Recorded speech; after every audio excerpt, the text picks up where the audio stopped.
If I'm a mother Yes. with 4 children. Really? Okay. Well, they've all grown up now, they've left the nest. Okay. But let's say, for example, I'm a mother with 4 children. Yes. And I'm looking at the X2 movement. Yes. And I'm thinking, that's I don't know if that's for me. That's a high-powered, motivational thing. How? Speak to me. What is it going to do for me as a single mother of 4 children? All right. Big thing to think about for you, the single mum. What's your name? Tell me what's your name. Jolene. Jolene.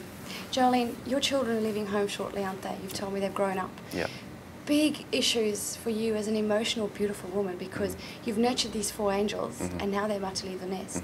The emotional turmoil you're going through on empty nest syndrome, losing and watching them grow up, and they might have to get married or go on to university or travel. These are all emotions going on in your mind. You've got no one to talk to about it. Your husband's like very, very busy. Your friends are going, honey, get over it, they'll be fine. But deep down, you're trying to actually deal with these issues. The actual X2 movement is all about us coming together to nurture people with whatever challenge they might be confronted with, whether it be a financial challenge, whether it be an emotional challenge. And that is about being self-motivated, walking away saying, I can go home and I can use everything I've learned and actually apply it to my daily life. That's very powerful. And that's something, I guess, that can prepare younger women as well who may not be in that position yet. Absolutely, because a lot of younger women don't relate to mum getting upset. And I mean, in my business, I own a really, really exciting company where I do training and recruitment for Generation Y. Yeah. And the parents ring me and say, Anja, you have such a great relationship with my child or my children. How do you get through to them? I mean, they've got their 17-year-old sons ironing shirts at 10 o'clock at night, but mum's been asking them for years to iron their shirt or clean their room. How do you do it? Yeah. And I'm saying because people, especially children, want boundaries, but they want love. And if there are boundaries and love in equal little bits and pieces, you'll find that person will warm to you. Yeah. Because you're not dictating to them. You're asking them to be themselves. And for a lot of women, I think we are very caught up with love can be our enemy, and love can also be our best trait. How can love be one's enemy, a woman's enemy? Right. Because if you love somebody and you're afraid of losing them, fear is the biggest driving force.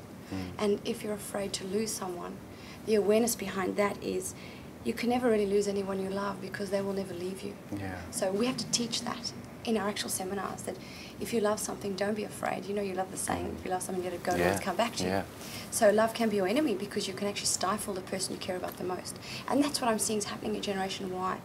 A lot of the younger kids are not understood, and therefore they're being stifled, they're pushing, and what you push against really is something that, you know, will always keep leaving. So it's very important. Anja, you mentioned that you do work with Generation Y. Yes. Tell us more about what you do in your business. All right. I have an amazing company I started a few years ago when I came to Australia called GEM, or Giving Education Meaning. And let me tell you, it was really about purpose. It was about why educate, train, motivate people when there was no purpose. So people get excited, they're passionate, but what are they passionate about? So I started a company where I could actually use purpose as the driving force. And we're actually really in a situation now throughout Australia where we're very short of skilled labour.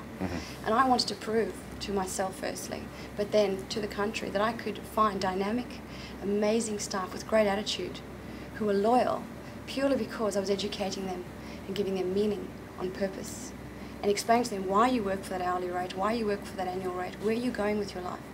And suddenly I have all these amazing people working for me. I have over 40 staff now who work for me, and they're amazing because I actually educate them with love, but highly disciplined. So we have very high standards. We actually train and recruit staff all the 5-star hotels, and these kids all mirror me. So they want to be more out there, more achieving in every way and form. So it's been excellent. So tell me, you train these people first? Yes. Yeah. And do you train them before you actually recruit them, or with a view to recruiting them? Both. I actually train internally throughout organisations, but also find people through word of mouth. I've never spent a cent on advertising. Really? I've been a magnet. I've actually put that in there. You might. I mean, we really should talk about this DVD called The Secret when you do watch that. It's all about the power of the law of attraction. And I put the thought out and said, I want to attract a dynamic team of pool of staff all around Australia. And they just came to me, no advertising, purely through 100% factual. Is you give them what they want to have. What do they want? As an employee, what do they want? Every employee wants to be noticed. And if you give them something rewarding, more than just money, and you reward them with absolute I guess I would say notice them. Just who are they as individuals. Don't treat them like a statistic.